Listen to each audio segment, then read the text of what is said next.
Hey love bugs, welcome to another Tarot Lover Reviews. Today we are taking a look at the Superlunaris Tarot.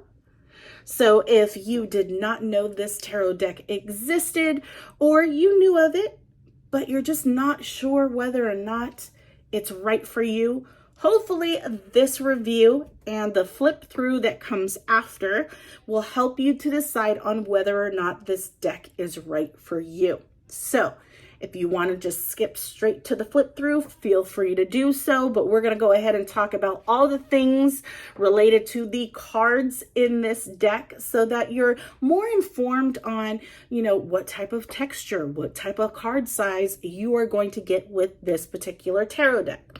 So let's go ahead and talk about it, but I do also want to include or explain, we are going to go through two different versions of this tarot deck. So I have the regular tarot deck here, and then I also have the linen version of this tarot as well. So I want to make sure that I give you a review of both options.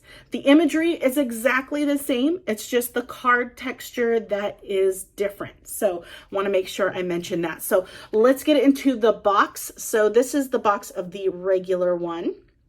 Okay, and I absolutely love the galaxy design, the background of this box. Absolutely love it. Now on the linen version, it's the same type of front. It's just that the sides are a little bit different. You get a preview of the cards. I think I have that back with you. Yes, it's this way. And then that's the front. The linen version opens like so. It's your typical, I don't know the exact name for it. I've heard it as a tuck box. I've heard it as a slip box, but that's what this type of box is for the linen version. So that's what this one looks like. Now for the regular version, it opens like so, okay?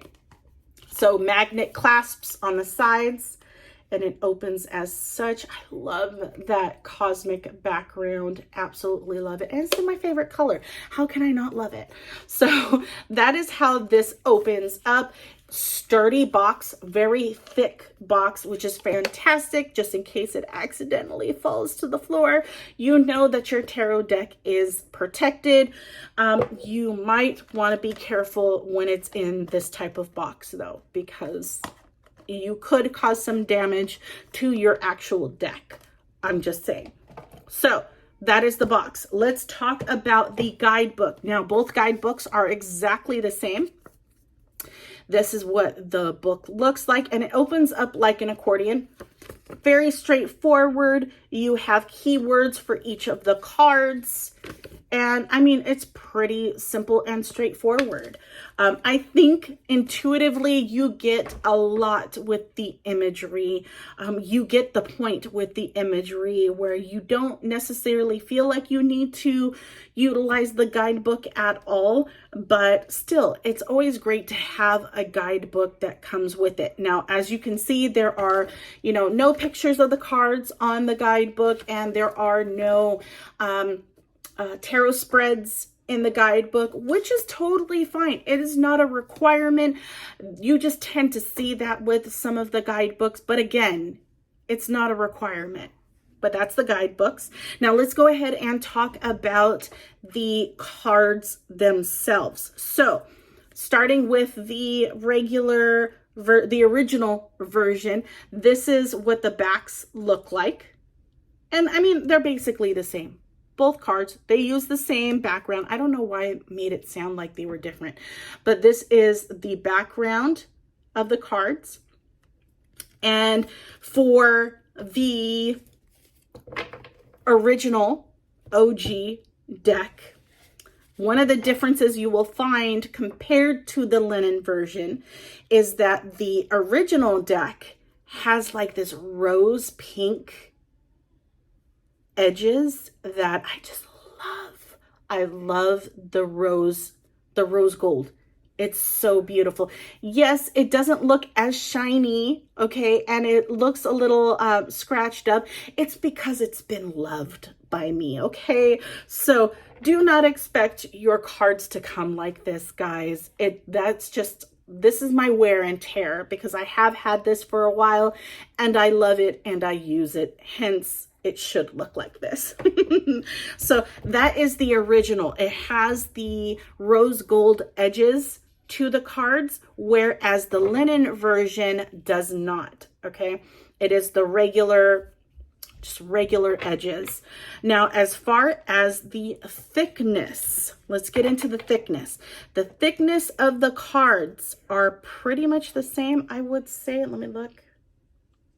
The linen is a little bit thicker when it comes to cardstock. And I think that's because of the texture on the cards that make it a little bit thicker. So if you have smaller hands, it might be a little bit harder. I mean, I don't have small hands and I have a hard time trying to, you know, hold on to all of it. But of course, you're not necessarily going to hold on to all of it. You still have more than enough room to hold on and shuffle as needed. So either way, the cardstock is just a little bit thicker with the linen compared to the original version. Now, texture-wise, between the two, as I mentioned, there is a difference with the linen. The linen you have, I don't know if you can really tell. I mean, it is very hard to show you. I don't know if you can kind of see the little edges on the backs of the cards, whereas, yeah, you really can't tell the difference. This is not helping. I apologize. Texture, the textured linen version, you feel the texture. It almost has like this matte feel. Both of them are matte for sure, but it's the feeling of the cards on your fingers that differ.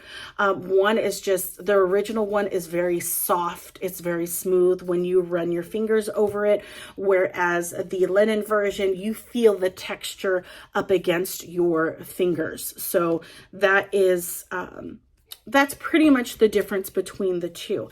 The cards themselves are exactly the same size, which is your standard tarot card size.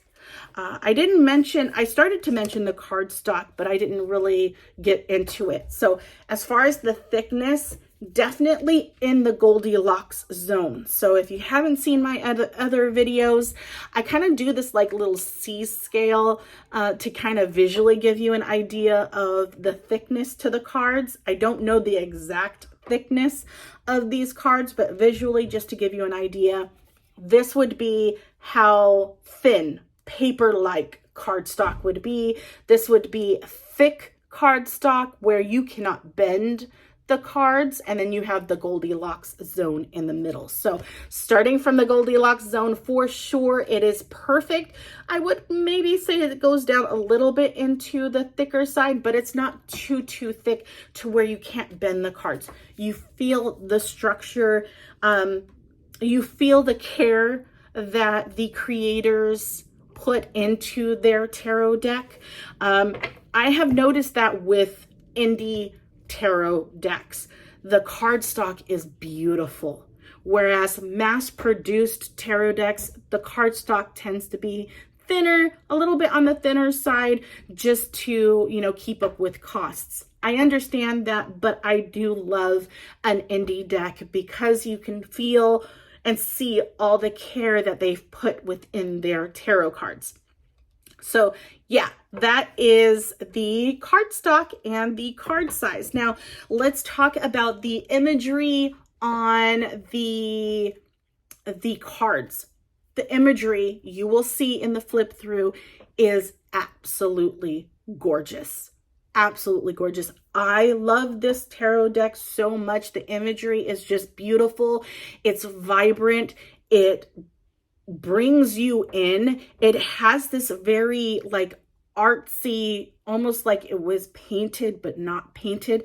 It's mixed media imageries, and I love that. Sometimes mixed media doesn't look so great, but with this tarot deck. I cannot rave enough about it. If anybody asks for a recommendation for an indie deck, this is typically the first deck I will mention to them because I love it this much. So that is definitely what you're going to find within this tarot deck. Vibrant, beautiful colors, mixed diversity. It's just, it checks all the boxes I did not know I had. It's that beautiful. Anyways, let's get back to the imagery. Or let's talk about the descriptions on each of the cards. So the card, the suits, I'm like totally losing my train of thought. The suits in this particular deck follow the same as the Rider-Waite Smith tarot deck. You do have the Pentacles, Cups, Swords, and Wands.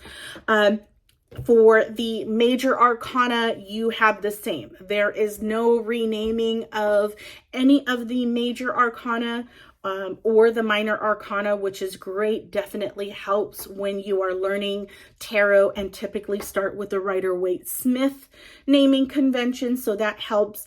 As far as the comparison with an RWS tarot deck and Superlunaris, they do try to stay as much or as similar to the RWS imagery so that it does make it easier for you to relate to what that card is to an extent, because it is their style. They changed it up, which is totally fine because I absolutely love what they did with this deck.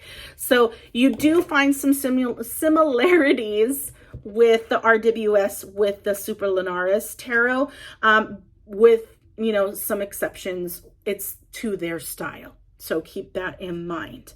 Now, I will say, as far as bonus cards, they do not have bonus cards. They don't have bonus cards that come with the tarot deck, but they do have bonus cards that you can purchase. So let me explain. Now, in the